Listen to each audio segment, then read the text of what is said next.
morning. I would really like to say that I'm happy to be standing in front of you today, but if I did, I could probably be accused of lying. For me, sharing my story falls into the category of evangelism, which is not a particularly strong suit of mine, or many Episcopalians for that matter. And it reminds me of a joke a priest once told me. When it comes to evangelism, what is the difference between a Jehovah's Witness and an Episcopalian?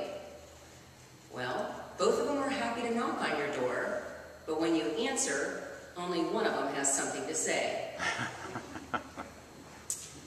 While I can't claim a long history here at St. Mark's, I am a cradle Episcopalian. Coincidentally, I was raised at St. Mark's in Canton, Ohio. I spent my early adult years at the former St. Paul's on Broad Street, and when Steve and I were married, we joined St. Patrick's in Dublin. And we came to St. Mark's here in Columbus at about the same time as Father Paul. I was asked to talk last year, and I said no, a resounding no. And I was asked again this year, and I really thought about saying no, but I decided that if I did, it would be the start of a pattern. And so I find myself here in front of all of you today to tell a story. Once upon a time, there was a girl on a journey who came to a fork in the road. There was no light to help her choose the correct path to follow. She felt lost, confused, and afraid of what was ahead. She wanted to turn and run back to the place that she had been, but she found darkness all around her. That girl was me. Nearly 20 years ago, a fairly devastating thing happened in my life. Besides feeling intense pain and hurt, I was uncertain. There were so many nights that I went to bed, honestly not sure that the sun was going to come up the next day. And when I did not know what to do, which way to turn, when I felt that there was darkness around me, I turned to my faith for light. Many people in situations like this feel that their faith is being tested, or perhaps that there is no God.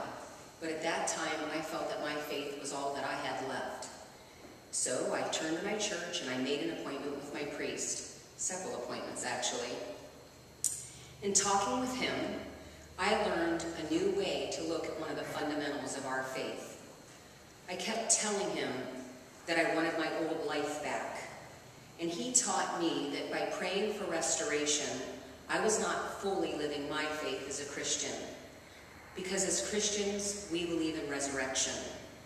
He taught me that I should not pray for my life to be restored to the way that it was, but that I should pray for and concentrate on a new life.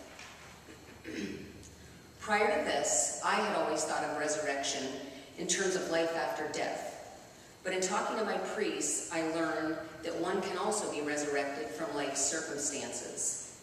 And it was in learning this that the darkness miraculously lifted.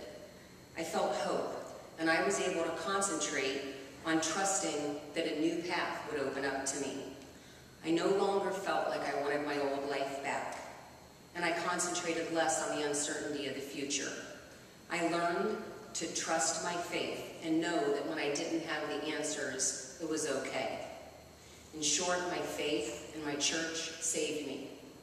So you might ask yourself, what does this have to do with stewardship? Well, for me to be a steward of something means you take care of it. The church has been and is my touchstone on my journey through life. I see the church as a community of people, each of us on our own journey through life. I feel called to support my church with my time, talent, and treasure so that it will be here for others should they find need. With what seems to be a limited supply these days, due to my 4 darlings, I do my best to give of my time and talent. I'm in my 5th year of serving this parish as the Canterbury choir mother, and in my previous parish, with albeit more free time than I have now, I served as the church's newsletter editor and as a Stephen minister. I also served on the vestry and the worship committee. And with a husband who works in property management, I would be remiss if I did not mention that a church is also a building that has bills to pay, and so I must support it with my treasure.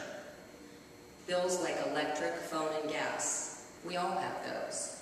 There are also administrative costs and maintenance issues. So it is up to us to help make the church make ends meet.